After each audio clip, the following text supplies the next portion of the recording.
শেখ হাসিনার মুখ্য সচিবের অর্থ পাচারের ফাইল নষ্ট করতেই সচিবালয়ে আগুন, দাবি বিএনপি নেতা রিজভীর। গণতন্ত্র প্রতিষ্ঠার মাধ্যমে ষড়যন্ত্র রুখে দেওয়ার আহ্বান।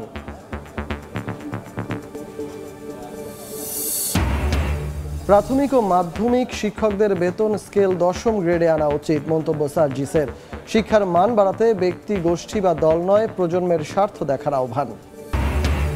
এবং জাহাজের 7 খুনের বিচার দাবিতে দ্বিতীয় দিনে নৌযান ধর্মঘট। খালাস বন্ধ থাকায় বন্দরে আটকা কয়েক লাখ টন আমদানি পণ্য, লোকসান সংখ্যায় ব্যবসায়ীরা।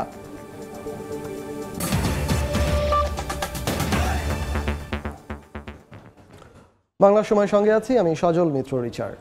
সচিবালয়ে শেখ হাসিনার মুখ্য সচিবের অর্থ পাচারের ফাইল ছিল, সেগুলো নষ্ট করতেই স্বৈরাচারের পেতাত্তারা পরিকল্পিতভাবে আগুন লাগিয়েছে বলে মন্তব্য করেছেন বিএনপির সিনিয়র যুগ্ম মহাসচিব রুহুল কবির রিজভী। সচিবালয়ে আগুন নেভাতে গিয়ে ট্রাক চাপায় নিহত ফায়ার ফাইটার নয়নের গ্রামের বাড়ি রংপুরের মিঠা পুকুরে গিয়ে তার পরিবারের সঙ্গে সাক্ষাৎ করে একথা বলেন তিনি। নয়নের পরিবারের হাতে 2 লাখ টাকা সহায়তাও তুলে দেন রিজভী। আমার ছেলে যে মৃত্যুবরণ করলো তার আমি এক নম্বরে বিচার চাই, আর আমার পরিবার কিভাবে চলবে আমাদের দিকে একটু হলেও দেখবেন। রুহুল কবির রিজভী সাংবাদিকদের কাছে অভিযোগ করেন, সচিবালয়ে শেখ হাসিনার মুখ্য সচিবের অর্থ পাচারের ফাইল ছিল, সেগুলো নষ্ট করতেই স্বৈরাচারের প্রেতাত্মারা পরিকল্পিতভাবে আগুন লাগিয়েছে। দেশে পরাজিত স্বৈরাচারের দোসররা রয়েছে, তারা কিন্তু গুরুত্বপূর্ণ জায়গায় এখনো আছেন, সরকারের বিভিন্ন জায়গায় আছে এবং অত্যন্ত গুরুত্বপূর্ণ জায়গায় তারা রয়েছেন, ঘাপটি মেরে আছেন, এটা বলা যেতে পারে। কোথায় কি নাশকতা, কোথায় কি চক্রান্ত করছেন তার কোনো ঠিক নেই। এগুলো ঠেকাতে গিয়ে দেশকে একটি শান্তি স্থিতি মধ্যে নিয়ে আসতে গিয়ে জীবন দিচ্ছে নয়নের মতো ছেলেরা।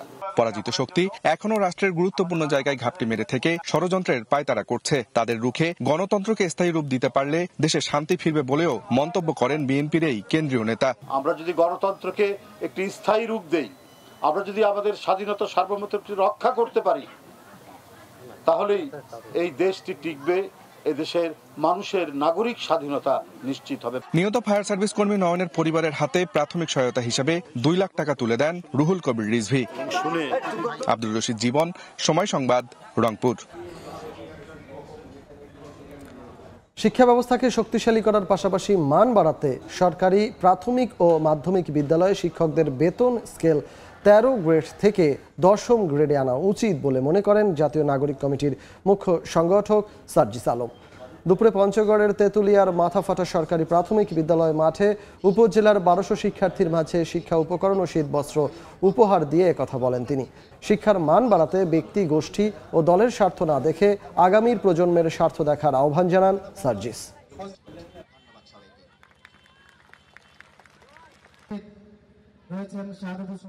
13 গ্রেডের 17-18 হাজার টাকার বেতন একজন ইউনিভার্সিটি গ্র্যাজুয়েটকে কতদিন একটা প্রাইমারি স্কুলে রাখবে, এটা গুরুত্বপূর্ণ একটা প্রশ্ন। সো আমরা যদি বর্তমান আর্থসামাজিক প্রেক্ষাপট বিবেচনায় আমরা আমাদের শিক্ষা ব্যবস্থাকে আরো স্ট্রং করতে চাই, আমাদের গোড়াটাকে শক্ত করতে চাই, আমাদের বর্তমানে বাংলাদেশের যে মূল্যস্ফীতির অবস্থা, একজন সন্তানকে পড়াশোনা করানোর যে খরচ, সেই জায়গায় আমরা মনে করি যে আমরা আমাদের শিক্ষা ব্যবস্থাকে সামনের দিকে এগিয়ে নিয়ে যেতে হলে এই সরকারি প্রাইমারি স্কুল এবং সরকারি যে হাই স্কুলগুলো রয়েছে এগুলোর শিক্ষকদের গ্রেড অন্তত 10ম গ্রেডে নিয়ে আসা উচিত। নদী বাঁচাতে প্রয়োজনে 2-4টি কারখানা বন্ধ করে দেওয়া হবে, পাশাপাশি বন বিভাগের দখল হওয়া জমি উদ্ধার করা হবে বলে জানালেন বন ও পরিবেশ উপদেষ্টা সৈয়দা রিজওয়ানা হাসান। দুপুরে গাজীপুরে নদী বাঁচাতে যুব সম্মেলনে কথা বলেন তিনি। শিল্প, পয়ঃনিষ্কাশন ও পলিথিনের কারণে নদী দূষণ হয় জানিয়ে পলিথিনের ব্যবহার বন্ধ করতে বিকল্প খোঁজার উপর গুরুত্ব দেন উপদেষ্টা। বলেন, মাছে ভাতে বাঙালির অস্তিত্ব টেকাতে আগামী প্রজন্মকে একটি দূষণমুক্ত দেশ উপহার দেওয়ার চেষ্টা করা হবে।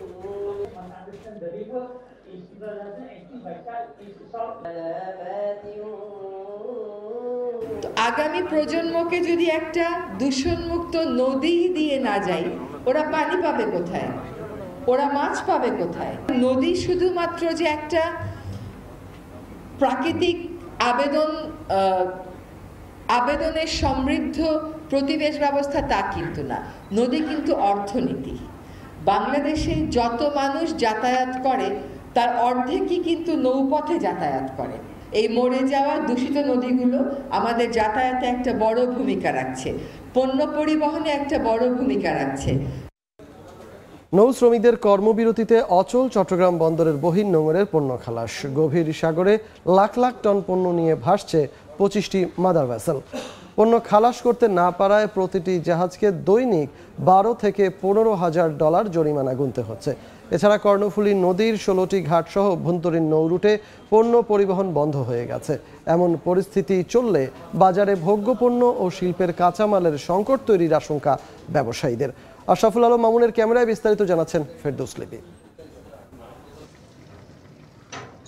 নৌ শ্রমিকদের কর্মবিরতিতে কর্ণফুলীতে নোঙর করে আছে শত শত লাইটারের জাহাজ। নগরীর 16টি ঘাটসহ দেশের অভ্যন্তরীণ নৌ রুটে পণ্য পরিবহন পুরোপুরি বন্ধ।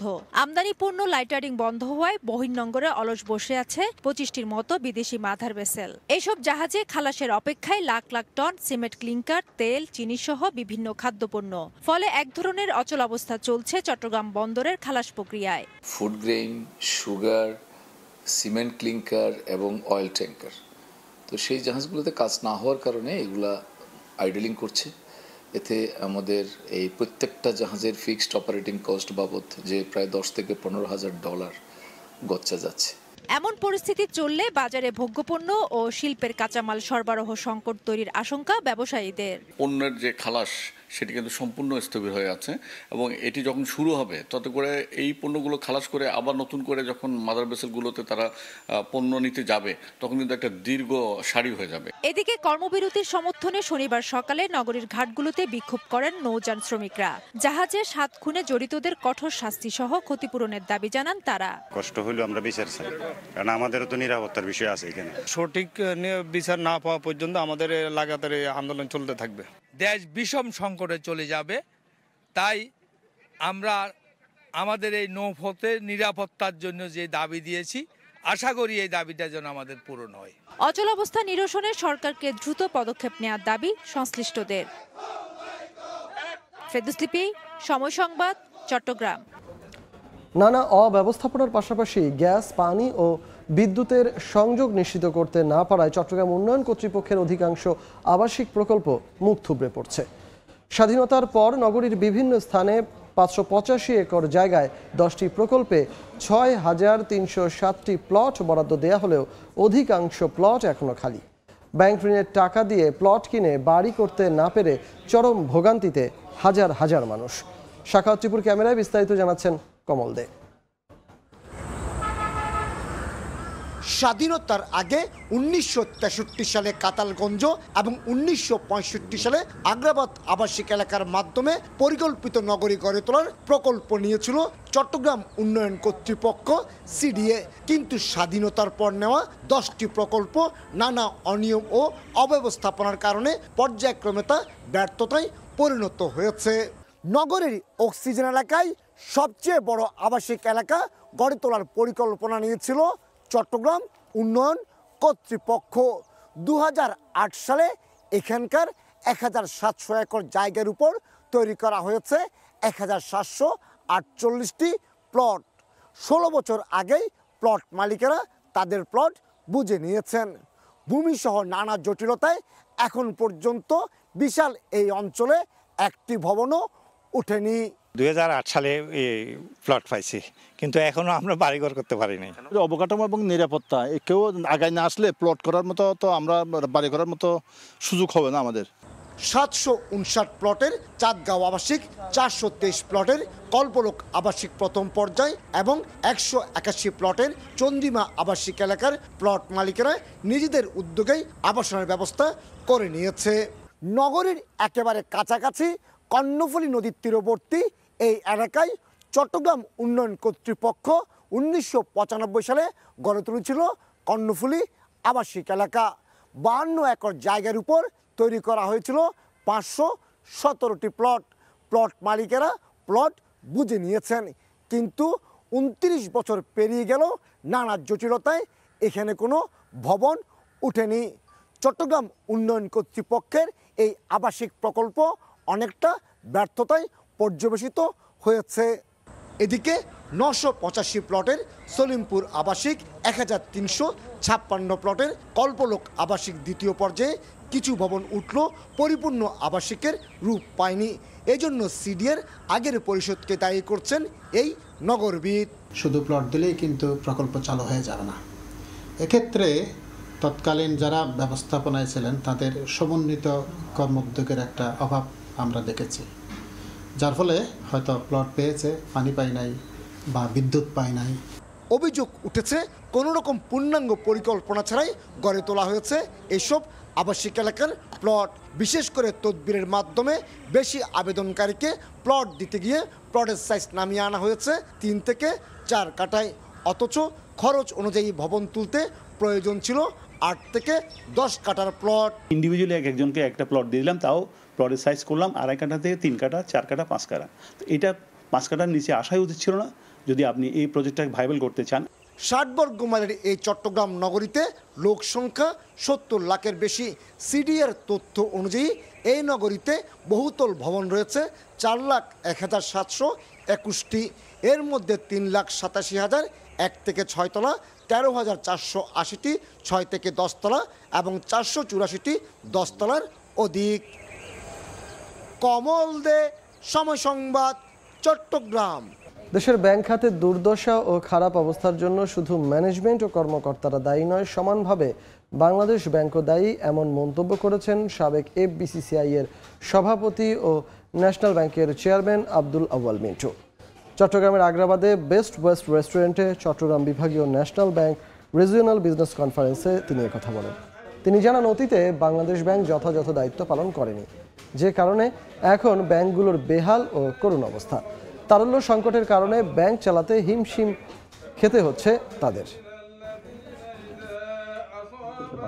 আমি এই ব্যাপারে মতিন স্যারের সাথে কথা বলছিলাম, স্যার বলছিলেন যে আপনার তোমরা ধৈর্য আমাদের সাথে আপনি তাদেরকে সুসংবাদ দিন। স্বৈরাচারের দোসর, দুর্নীতিবাজ ও ষড়যন্ত্রকারী আমলাদের দ্রুত বিচারের আওতায় আনার দাবিতে বরিশালে বিক্ষোভ সমাবেশ করেছে বৈষম্য বিরোধী ছাত্র আন্দোলন। বিকেলে টাউন হলের সামনে থেকে বের হওয়া বিক্ষোভ মিছিল নগরীর প্রধান প্রধান সড়ক প্রদক্ষিণ করে গির্জা মহল্লা মোড়ে গিয়ে শেষ হয়। পরে সেখানে সমাবেশ করা হয়। বিক্ষোভ সমাবেশে সরকারি বিএম কলেজ থেকে শুরু করে নগরীর সরকারি বেসরকারি কলেজের শিক্ষার্থীরা অংশ নেন। এ সময় বক্তারা নিষিদ্ধ সংগঠন ছাত্রলীগের সন্ত্রাসীদের গ্রেফতারের পাশাপাশি সচিবালয়ে আগুনের ঘটনায় জড়িতদের শনাক্ত করে আইনের আওতায় আনার দাবি জানান। ছাত্র জনতাকে চিরকুট দিয়ে ভয় ভীতি দেখানো হচ্ছে, তাদের নিরাপত্তা জোরদারেরও দাবি জানানো হয়।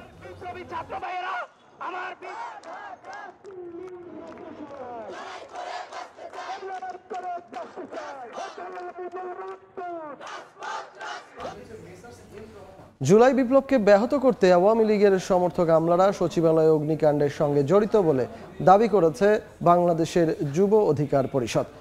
বিকেলে কিশোরগঞ্জ জেলা যুব অধিকার পরিষদের উদ্যোগে জুলাই বিপ্লব পরবর্তী তরুণরা কেমন বাংলাদেশ চাই শীর্ষক আলোচনা সভায় এ দাবি করেন সংগঠনটির কেন্দ্রীয় কমিটির উচ্চতর পরিষদের সদস্য ও মিডিয়া সমন্বয়ক মোহাম্মদ আবু হানিফ। ছাত্র জনতার আন্দোলনের মাধ্যমে অর্জিত নতুন স্বাধীনতার সুফল নষ্ট করতেই সচিবালয়ে আগুন দেওয়া হয়েছে বলেও জানান তিনি।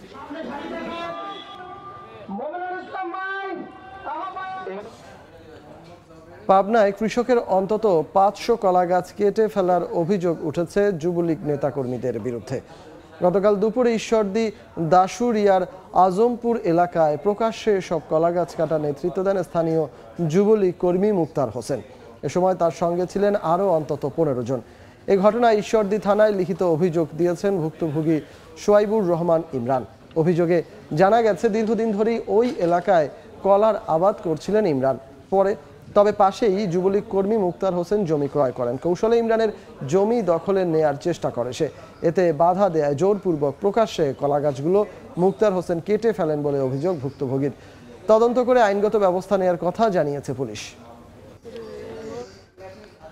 ভারতের সঙ্গে বাংলাদেশের জনগণের কোনো বিবাদ নেই, কিন্তু শেখ হাসিনা ও তার দোসরদের আশ্রয় দেয় মোদীর সরকারের সঙ্গে বিবাদ রয়েছে বলে মন্তব্য করেছেন বিএনপির কেন্দ্রীয় ভাইস চেয়ারম্যান ও সাবেক স্বরাষ্ট্রমন্ত্রী air vice marshal Altaf Chowdhury.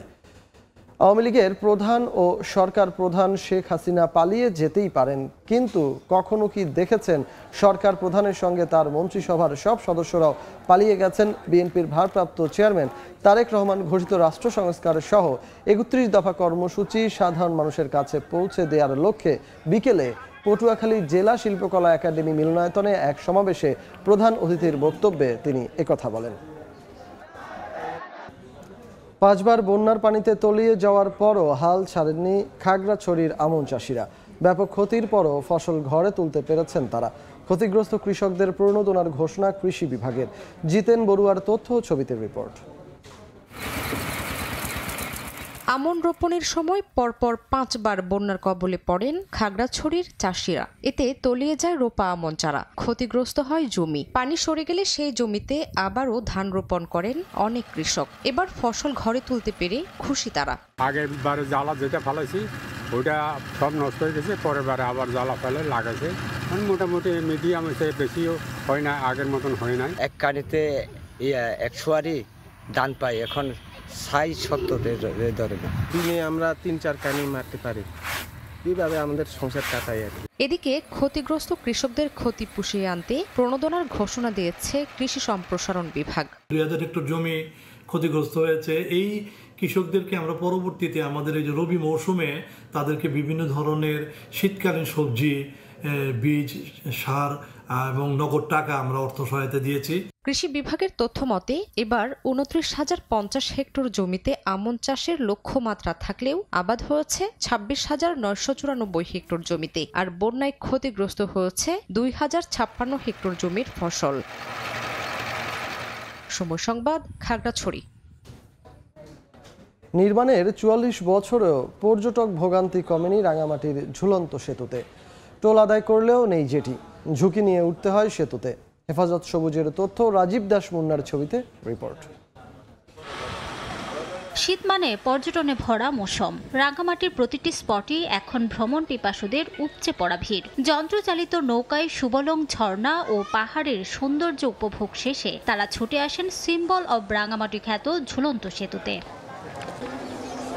তবে আইকনিক এই স্থানে এসে ভোগান্তিতে পড়তে হয় তাদের। সেতু এলাকায় বোট ভেড়ানোর কোনো জেটি না থাকায় পাহাড়ের ঢালেই করতে হয় নোঙর। সেখানে চলাচলের নেই কোনো রাস্তা, সামান্য কিছু অংশে বালুর বস্তা ফেলে রাখা হয়েছে। তাই বাধ্য হয়ে ঝুঁকি নিয়ে ঢালু পাহাড়ের গা বেয়ে উঠতে হয় ঝুলন্ত সেতুতে। প্রায় পা ফসকে আহত হন পর্যটকরা। অথচ এই স্থানে নোঙর করার জন্য বোট প্রতি 100 ও পর্যটক প্রতি 20 টাকা করে টোল আদায় করে পর্যটন কর্পোরেশন। এত হাজার হাজার মানুষ প্রতিদিন এখানে আসে, এখানে একটা সুন্দর নামার এবং ওঠার সিঁড়ি টাইপের কোনো কিছু থাকার দরকার বলে আমি মনে করি। এটা আসলে আমার জন্য অনেক রিস্কি, আমি না সবার জন্য রিস্কি, কারণ যে কোনো মুহূর্তে আমি পড়ে যেতে পারি। ভালো মতো একটা ঘাট হতে হবে, আমাদের তো ঘাটটা তো নেই, আর আমরা বুঝে পার্কিং করে দিচ্ছি পাও। এই যখন অবস্থা তখন পর্যটক কর্পোরেশনের কর্তা জানালেন সংস্কারে বরাদ্দ নেই, তবে এই ব্যাপারে ব্যবস্থা নেওয়ার আশ্বাস জেলা পরিষদের। কর্তৃপক্ষের এই খাতে কোনো বরাদ্দ নেই, এ কারণে আমরা স্থানীয় উন্নয়ন সংস্থা, জেলা পরিষদ এবং উন্নয়ন বোর্ডের কাছে আমরা পত্র পাঠিয়েছি। 1980 সালে 28 একর জায়গা নিয়ে যাত্রা শুরু করে বাংলাদেশ পর্যটন কর্পোরেশন রাঙামাটি। সময় সংবাদ, রাঙামাটি। অনলাইন নিবন্ধন সহ 14 ধরনের বিধি নিষেধ মেনে প্রবাল দ্বীপ সেন্ট মার্টিন ভ্রমণ করতে হচ্ছে পর্যটকদের। নতুন নিয়ম অনুযায়ী ট্রাভেল পাস নিয়ে প্রতিদিন 2000 পর্যটক দ্বীপটিতে যেতে পারছেন। মোহাম্মদ ফরাজের ক্যামেরায় বিস্তারিত জানাচ্ছেন সুজাউদ্দিন রুবেল।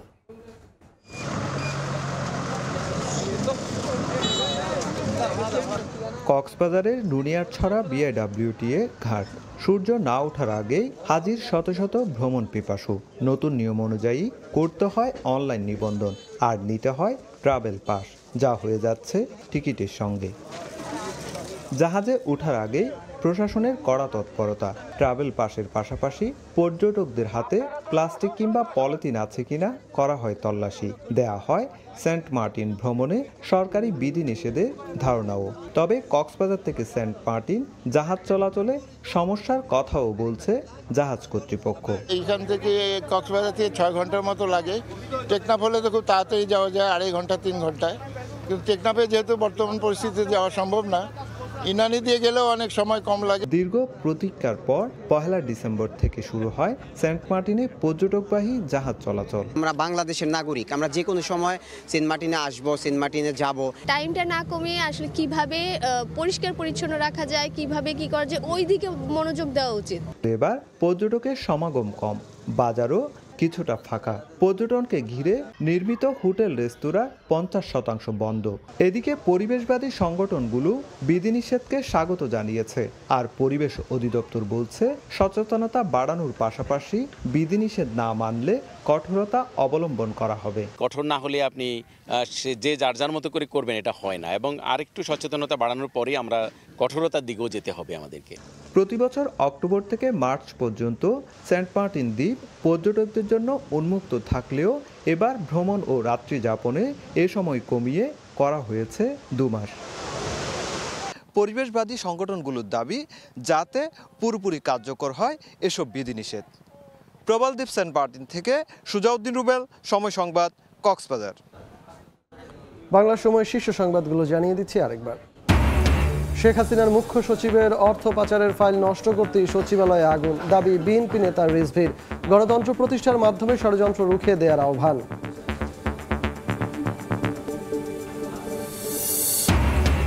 প্রাথমিক ও মাধ্যমিক শিক্ষকদের বেতন স্কেল 10ম গ্রেডে আনা উচিত, মন্তব্য সার্জিসের। শিক্ষার মান বাড়াতে ব্যক্তি, গোষ্ঠী বা দল নয়, প্রজন্মের স্বার্থ দেখার আহ্বান। এ ছিল বাংলার সময়। সঙ্গে থাকুন সময়ের।